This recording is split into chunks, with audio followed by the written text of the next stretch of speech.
তো আবারও চলে আসলাম নতুন রান্নার ব্লগ নিয়ে। কি গল্প করব আর কি ভিডিও দেখাবো তাই শেয়ার করতেছি। আসসালামু আলাইকুম। আজকে নতুন রান্নার ভিডিও নিয়ে আসছি, মানে শুক্রবার। তো আজকে আপনাদের ভাইয়া বাসায়, তো এই যে বিরিয়ানি পাকাবো। এই যে এখানে নিয়ে আসছি, কি দেখছেন, রাঁধুনি তৈরি মশলা। তো এই যে আমি চালগুলো ধুয়ে নিছি, আর এইখানে আলুগুলা কেটে একটু লবণ দিয়ে হলুদ দিয়ে রাখছি, একটু নরম নরম হবে। আর এখানে পেঁয়াজ আর কাঁচামরিচ দিয়ে রাখছি কাটা। আর এই যে গরম পানি দিয়ে দিছি। আজকের এই মজাদার খাবার রান্না করব, তো অবশ্যই খাবারের ভিডিওটা দেখবেন আর আমাকে ফলো করে দিবেন। এই যে এখানে আমি গরুর মাংস কষিয়ে রাখছি ফ্রিজে, এখন বের করেছি। সব কাজ কাম করে এখন রান্না করতে বসাইছি। এই যে দেখেন, একদম পরিষ্কার করে রেখেছি সব কিছু। অবশ্য আমার মেয়ে আজকে আমাকে এই যে বাসনগুলো ধুয়ে দেয়নি। তো এই যে পানি গরম করিয়ে রাখছি, আর এখন এই যে পেঁয়াজ বসাই দিছি।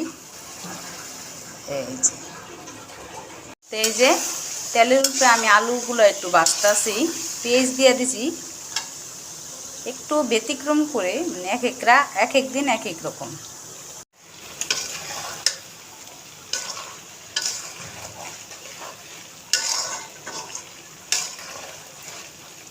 আমি কিন্তু আদা রসুন দিতে ভুলে গেছি, হঠাৎ করে মনে পড়লো আমি তো আদা রসুন দিই নাই। তো এই যে নিয়ে আসলাম। এরকম আমার সব সময় হয়, এটা দেই না তো ওইটা দেই না, মানে মনেই থাকে না। 80 বছরের বুড়ি হয়ে গেছি, তো তাই অতটা থাকতে পারে না, মানে মনে রাখতে পারি না। এর মধ্যে ঠিক মতো কথাও বলতে পারি না, গোছায় কিছু কইতেও পারি না, এর মধ্যে মনেও থাকে না। কি যে করি আমি।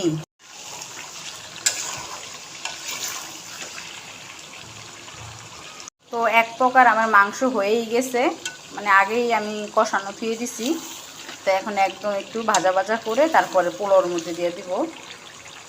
তো এদিক দিয়ে আমি এই যে পোলাওর পানিগুলো গরম করা ছিল, তো এই যে শুরু করে দিলাম। কিন্তু আজকে একটু অন্যরকমভাবে রান্না করেছি, মানে পোলাওর চালগুলো আমি ভাজি নাই।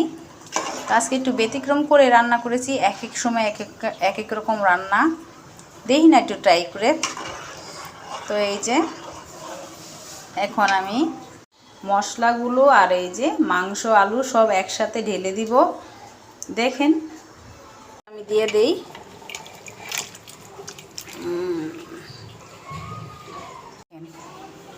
একদম মাখো মাখো হয়ে যাচ্ছে আগেই, মানে এখনও বলকও দেওয়া হয় নাই, কিন্তু দেখেন কি সুন্দর লাগতেছে। নিজের প্রশংসা নিজেই করতেছি। তো এই যে আমি সবই রান্না করেছি, কিন্তু আমার কাছে এখনই মনে হয়েছে যে আমি তো লবণ দিই নেই। তো আপনারা তো আমাকে বলতে পারলেন না যে লবণ দিব। তো এই যে দেখেন লবণ দিলাম, কোনো কিছুই দেই নেই, মাংস তো দেই নেই, মানে মাংস তো আগে একটু ছিল কিন্তু এখনও দেই নেই মশলার কষানোতে। তো এই যে দেখেন পোলাওতে দিচ্ছি, মানে আমার একটা না একটা ভুল হবেই। তো এই যে দেখেন আমি একটু ভালোভাবে এগুলো নাড়াচাড়া দিয়ে দিব। তা আল্লাহর নেয়ামত রান্না হয়ে গেছে এক প্রকার। এই মাত্র 10 মিনিট লাগবে সব মিলিয়ে। দেখেন আল্লাহর নেয়ামত রান্না করে ফেলেছি।